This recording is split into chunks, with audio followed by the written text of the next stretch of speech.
I'm Connor Old, and welcome back to another episode of Old on Old. And this week, we're going to be looking at a war movie that feels so personal, it's almost impossible not to feel the tragic heartbreak of these three characters. I'm talking about 1946's It's the Best Years of Our Lives.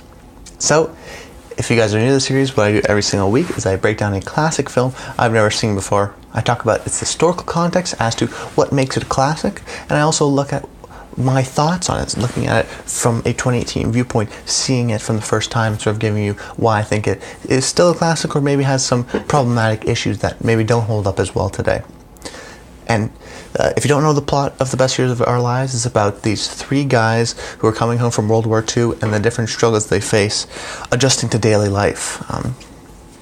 And for its historical context, it was probably most largely known for being a big hit at the time, but really hasn't sort of been sustained as much in popular culture and popular knowledge today. I mean, it doesn't even have a Criterion or a Blu-ray, barely has a DVD, so it's one of those movies where it has sort of been forgotten despite it being sort of highly acclaimed in the film community. At the time, William Wyler was seen as one of the best directors working, and the film won 7 Oscars. So it was a big sort of hit at the Oscars. And at the time, it was actually a big domestic earner. It's still in the top 100 movies of all time grossed. And the movie also, I think at the time, was number 2 behind Gone with the Wind domestically. So it really struck a chord with audiences across the states because I think that everyone was going through this. It was a collective experience from everybody that they felt this certain way. They felt that they were being neglected in some sort of way, and that this war, everyone was a part of it in some way or another. You knew at least someone that was a part of it. So they were all affected by it, and this was sort of the seminal war picture of its time, because it didn't really look at the heroes, because most people who went to the war, weren't heroes. They were people that were just doing their daily tasks, and everyone, all the soldiers had to do this transition period, and that was even a bit of a task for, the wives of the men, or the girlfriends of the men. Just that transition period is something that Wyler deeply feels personal to him, and he wanted to put on the stage, and it really struck a chord with audiences everywhere, and I think that's why people kept on it got good word and won all those Oscars. It was very influential. It won 7 Oscars, actually 8 honorary, because one of the actors, Harold Russell, he won Best Supporting Actor just normally, and he got an honorary Oscar. So it was just an incredible movement at the time, where it was like, this is an incredibly forward-thinking picture, and it was very personal and hit home to a lot of people. It felt very realistic in that sense. So people very much resonated to it, which was at the time something that we haven't really seen, and this movie doesn't really exist even today. We're just sort of talking about these issues. So at the time it was very crucial, and it wasn't sort of overlooked, but I think over the years it's maybe been forgotten, even sort of how William Wyler's career has. But that's the reason why I'm doing this episode, because I'll be talking about William Wyler on this month's episode of Masters of Controlled Chaos. That was a real fun one. Make sure you check that one out. That should be coming out this Sunday. But let's just transition into my thoughts. And this film, for me, hit me hard. It's, I think, one of the best war movies of all time.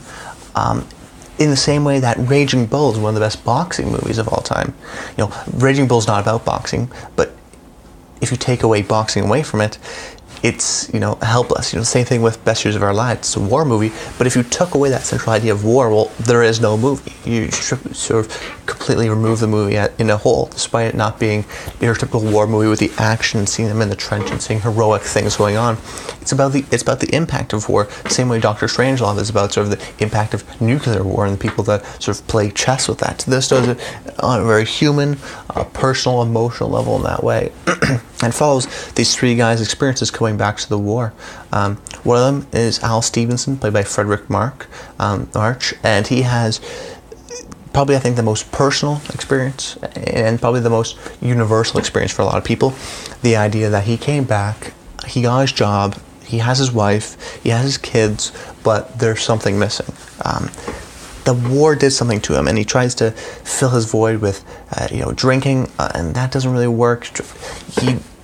It's just sort of the heartbreaking. He's confused almost, the way Frederick March plays it, in this despair almost. It's not the most flashy performance, not the most happens to him, But that's almost the tragic part of it, is that he has everything. He got a promotion for his job, but with, not taking any time off to really process what's going on, not taking any time to sort of rekindle with his family, realizing that he lost a lot of his children's sort of growing up years, which hits him really hard, and just feeling that something's missing, that the guy who left isn't the same guy who's coming back, and now at his job at the bank, he has to give out loans to people, and he can't just trust their good instinct. He has to base it off of collateral. So everything he was taught in the war, he immediately has to abandon those morals. Before, it's trust a good man. That's it's an intuition, a human intuition. Now it's based on sort of these numbers that you need to have good collateral, so that if they do foreclose, the bank doesn't get screwed.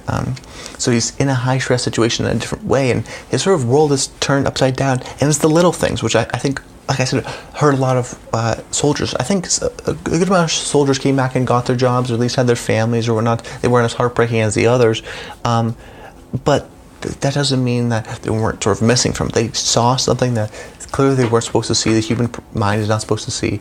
And there was just something missing, and that's the hard part, because you can't explain it. And it's like, try to explain it to your wife. It's so hard, because you just know that something's missing.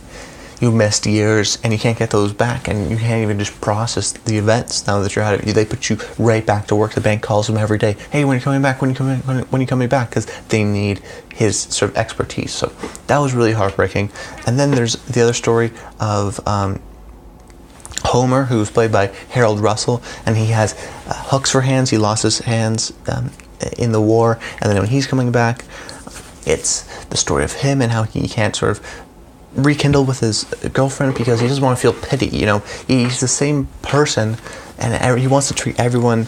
He wants everyone to treat him the same, but everyone knows that there's something different, and they try to make it like he's nothing, but they're still also not acknowledging it. They're not acknowledging the big elephant in the room. And there's an incredible heartbreaking scene where these kids come by and start looking at him, and he freaks out and he smashes the window and says, is this the freak you want to look at? Or the scene where he invites his girlfriend up to go and see him, how he has to undo everything, and how he has to sort of the whole nightly routine, and how he's sort of helpless, and he doesn't want anyone to feel pity for him, but he also just is saddened by the fact that he has to do this. That the most thing is not that he has those hands, it's how everyone else is treating him about those hands, how everyone's reacting to him about his hands, almost as he has died, but he's still living. It's almost a ghost aspect that I feel to it. And Harold Russell does an incredible job. This amazing actor who actually lost his hands in the war, which is why he got that honorary Oscar, does an incredible job, and I think he just hates how disabled he is. And I think that he just wants everyone else to accept him the way he is, but at least acknowledge that he is disabled. And then there's Fred Derry, who's played by Dana Andrews, and his story is probably the most tragic of them all, because he comes back and it starts off good, but he says, I'm going to use this chance after the war to start a new life, kind of, to say that I don't want to be. He wanted to be like he was a soda guy before. He doesn't want to do that again. So he starts looking for other jobs, and he can't find any. And then he has to deal with his wife, who was sort of the hot girl back then, but now she sort of needs money and stuff to do what she wants. She wants to live the life before the war, and he can't support her because he's only making a certain amount of money at the soda pop stand because he couldn't get any other job. So eventually she starts sleeping around with other guys, so he loses her, and then he loses his job. And then there's an incredible scene with him in the graveyard, the plane graveyard, where he goes and he's just sitting in that plane, reliving those memories. We hear it over, and then Greg Tolan and his deep cinematography, really an incredible, sort of beautifully detailed sequence, one of the best in the movie, I think, and how you see sort of the planes are amputated and they're useless, sort of like he is, because he is suffering from PTSD. You see him in his dreams, sort of waking up, and his relationship with Teresa Wright, which is one of the saving graces of the movie. I mean, the movie does end on a happy note, but it does go through these sort of hardships, and just the idea of him sort of being useless, and that all the skills he learned in the war has now to be thrown to the side, and he was so respected in the war, but now he's just a soda pop guy. And, when the guy sort of talks, and he's at the pharmacy, and he talks, crap about the guy the guy at the bar talks crap about sort of people in the war, and then he beats them up and gets fired. It's that sort of aspect that, you know, these guys weren't getting almost the respect they deserve, and also the sort of treatment they deserve. I mean, this is a movie in 1946 that talks about PTSD that we're only just getting around to talking about.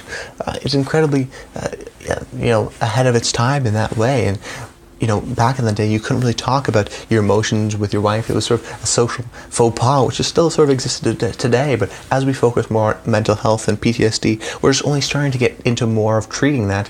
So seeing a movie like this that sort of looked at those issues right away is great. And then even in the shot here, where Wyler doesn't cut away, and he keeps him, Harold Russell and Frederick Mark, playing the piano and watching him play the piano, and then Fred Darius making the call there, and you can see all that's going on. It creates an incredible depth in the shots that I think is so amazing to study. I mean, the movie can do so much about that. But ultimately, I think that it's a movie that treats their characters with respect, and it's a deeply personal story, and you can't help but feel invested in these characters' journeys and what they're going through, so that when you know the sort of tragedy does happen, you feel it. It doesn't feel it's only melodramatic because of how invested you are in those characters. And to really think that people are, you know, sort of coming home from other wars like the Middle East nowadays, it's heartbreaking to think about. This still is sort of going on, and you know, this sort of stuff still happens. So it's incredibly detailed, layered, emotional, story-driven movie that weaves these three stories beautifully because you care about each single person in a different way. And to think that there are more than just these three types, there's all these different types of people with different types of experiences. It's an incredible story, and a running time of 2 hours and 46 minutes. Don't worry about that. It's almost like 3 great movies in one. It's incredible. I highly recommend it. One of my favorites for sure. Best years of their lives. Check it out. But that's about it. I hope you guys enjoyed the episode. Make sure you like the video. Comment below. Let me know. What are some of your favorite war movies? Would you classify this as a war movie if you've seen it? That's about it. I hope you guys enjoyed the episode. And until next time, stay tuned.